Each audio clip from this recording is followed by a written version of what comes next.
So in my last video, I shared the top 7 causes of career dissatisfaction. If you haven't watched that video yet, you should go back, watch that video before watching this one, because in this video, I'm going to talk about the 3 misalignments that lead to those top 7 causes of career dissatisfaction that I talked about in my previous video. So most women become unhappy at work when the work they're doing isn't aligned in one of 3 areas. And in this video, I want to share what those 3 areas are.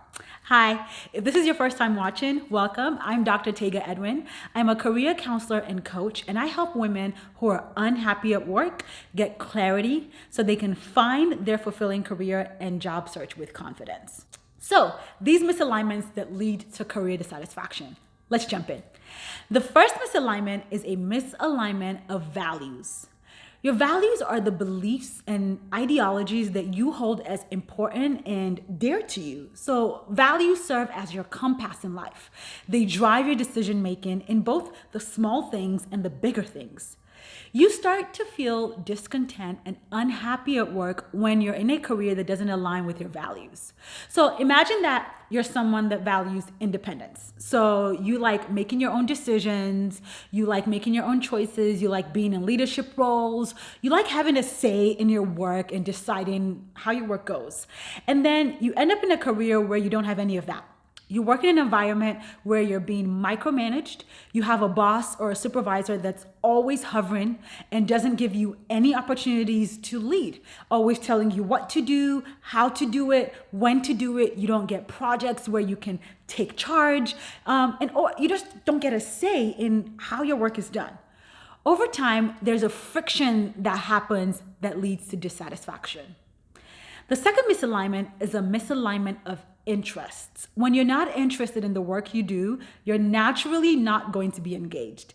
There's no curiosity for the work that you're doing, the type of curiosity that leads you to happily get lost in the work you're doing for hours to achieve a state of flow where you lose time.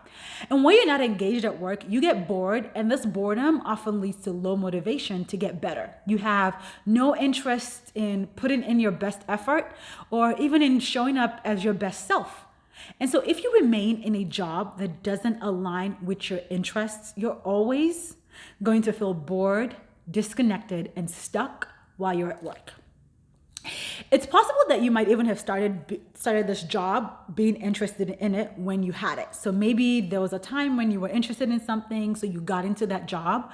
But as you grow and develop, your values and interests change, which means that the type of work that you enjoy will change also. The third and final misalignment is a misalignment of skills. A skill is when you have the ability to do something or do something well or have expertise in something or an area. And this is not to be confused with abilities, which are things that are naturally occurring, things you're naturally good at. So while abilities can be developed to skills, skills are always learned or developed, which means that even if you're not naturally good at something, you can develop your skill in that area given enough interest and motivation.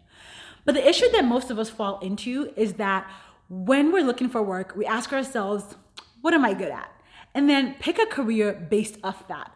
But the problem with this approach is that you don't always enjoy doing the things that you're naturally good at.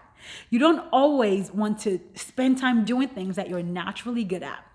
So a better question to ask is, what skills do I want to develop? What do I want to be known for? And that will help you discover the skills that you're genuinely interested in developing or harnessing.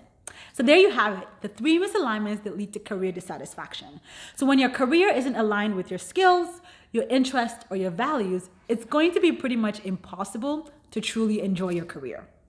And if you're ready to discover a career that is fulfilling, a career that you love and can thrive in, go click the link in my bio in my profile to grab the free guide that walks you through the 5 steps that you will need to take to find a career that is fulfilling.